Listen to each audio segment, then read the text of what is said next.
Here on the OCU Athletics Update, we're talking to Delaware Resource Group Superstar Athlete of the Week, RJ McGhee, a senior from Baton Rouge, Louisiana. He's averaging 17.5 points for the Stars. He dropped 42 against Mid-America Christian, including the game-tying 3 to send the game into overtime against McGhee. And talk about that performance against McGhee, 42 points in the game-tying 3. I started hitting shots early. It wasn't the game plan to find me on the court, but they noticed I was hitting shots and my teammates gave me the ball. That's about it. You hit that game-tying 3 to send the game to overtime with about 4 seconds left. Not the first time you hit a last-second shot. You actually had a game winner in junior college. Talk about that experience. I was actually supposed to get the ball and go to the goal and draw a foul, but the defender bid on a couple of my moves, and he bagged up, and I just pulled up for the 3 and watched it go in. How would you describe your style of play? In your face, high energy. I like to get under people's skin by talking trash, just to get my teammates going and get everybody motor going on the court. You guys are about halfway through the conference season, currently sitting in a tie at second place. What are your expectations for the second half of the season? To finish strong and not lose any more games, come back healthy, to get Terrence Walker back, to get Chris back, and finish playing as a team and get that jail back. What brought you here to OCU? Coach Phelps. I was at a Division I school, ended up leaving that, and I needed another chance, and Coach Phelps gave me another chance. What's your major here? Sociology. What are your career plans following basketball? After I leave here, I plan on playing basketball somewhere professionally, hopefully. And beyond that, any plans? Not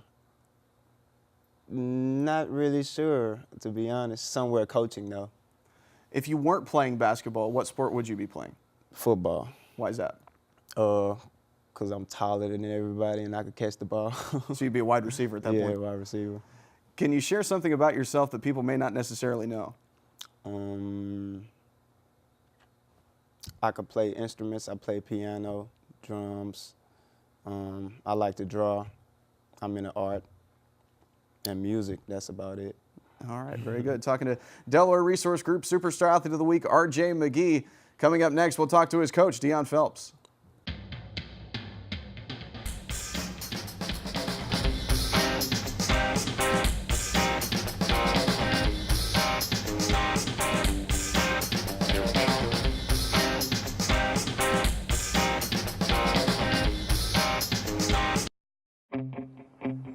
There's a call to be answered.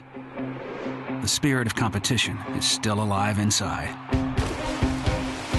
The desire still drives. The phrase student athlete has a great ring to it. Lasting friendships are ready to be made. You just want to keep playing. Game on. Learn more at naia.org.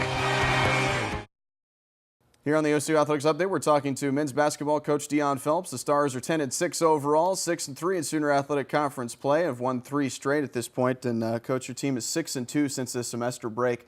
Talk about your team's play of late. You know what? I think our guys are doing a good job. I think the thing that has helped us a bunch is, once we got back, keeping our team together, making it through the first semester of academics, which was good. We had a lot of new guys, and so that's kind of a concern of mine, making sure that these guys can get from one semester to the next, and keeping them together has kept that continuity, and that's been big for us. Our guys got back from Christmas motivated to play. I think our preseason play against some very difficult teams is starting to come around to help us when you look at the Missouri and the North Texas and Midwestern states. So those things are coming around, and I think our guys learned from that. So hopefully it can carry us throughout the rest of the year.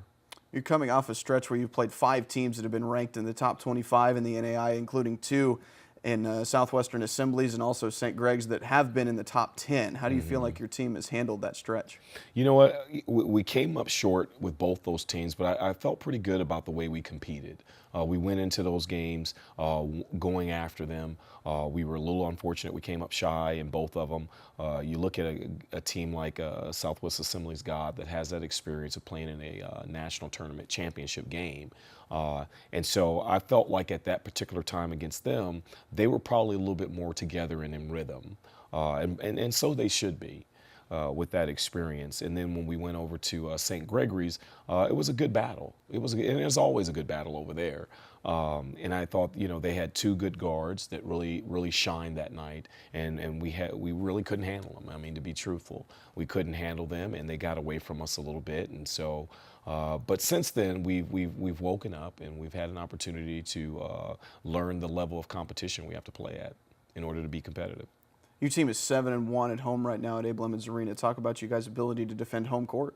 As I've been talking to our players about quite often, is that, to feed off the energy of our fans. Our fans have done a great job showing up early and being there for the game, doing a great job showing up for the women's games and being there for ours and providing that energy right from the start. There are a couple of games which were close. I thought our fans did a great job of stepping up and being as loud as they could to give us that energy that we need to be able to defend home court. And in this league, with all the parity, you have to defend your home court. So I feel pretty good about that right now. 6 of the 9 conference games that you've played have come down to single digits. Talk about your team's resolve, and what does that say about the conference? It definitely says a good thing about this conference when you look at it from a national standpoint, that every night's going to be a close game. You're talking about a lot of parity. You're talking about teams in this league that are at least 9, maybe 10 deep in some cases, where they have any one player that can come off the bench and make a huge impact on the game. And so I felt pretty good about what we've been doing.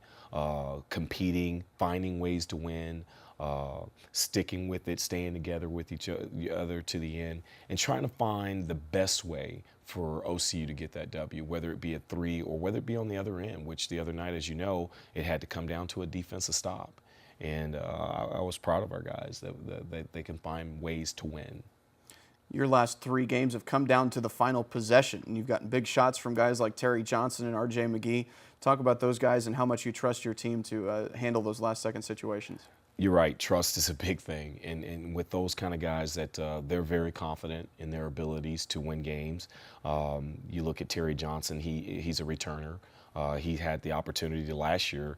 I think we may have had 3 or 4 games that came down to the final shot, and his partner Charlton Jones knocked those shots down last year. So he's not unfamiliar with them. He was given that opportunity early in the year, and we came up short against Southwest Christian, but he had that same shot, and he swore he was not going to miss that shot again. And he was fortunate against OBU to knock that down. When you look at R.J. McGhee, he's such a talent. And he believes so much in his abilities. And the good thing is that we have the players trust each other. They trust those seniors to be able to step up and knock down those shots. And I have that same comfort with a lot of guys on our team. When you look at Caleb Smith, I think he'll get that opportunity at some point. I think Jamal Creighton will get that opportunity at some point to be able to hit that shot. Now I hope that we're not in too many tight games like that, but if we are, I have a lot of confidence that they can do it. You travel to USAO on January the 25th, and then you'll start the second round of conference play where you've seen the teams before. What are your expectations in the second half of the season? First we got to get out of this first half. USAO is a very competitive team. They are a team that you have to be prepared to play longer than 40 minutes in order to even have a shot at winning. If you let down for 1 second, they'll bury you. So once we can get past them and have that game played and whatever happens at the end of that, yes, you're right, the second half of conference will show up. And the tough part about the second part of conference is everybody knows each other now. We've had ample opportunities to watch films, to do live scouts. So there are no more secrets when you get to the second round. And so I think it's going to be kind of like the first round. It's going to be a grind. Any team can step up and win. We're going to have to fight it, I think, extra hard. We're going to be on the road a lot more. So we have to be more together than we have been in this first half. All right, Coach, thanks very much. Talking to basketball coach Dionne Phelps. Stars currently second in the Sooner Athletic Conference. You can keep up with their progress on OCUsports.com.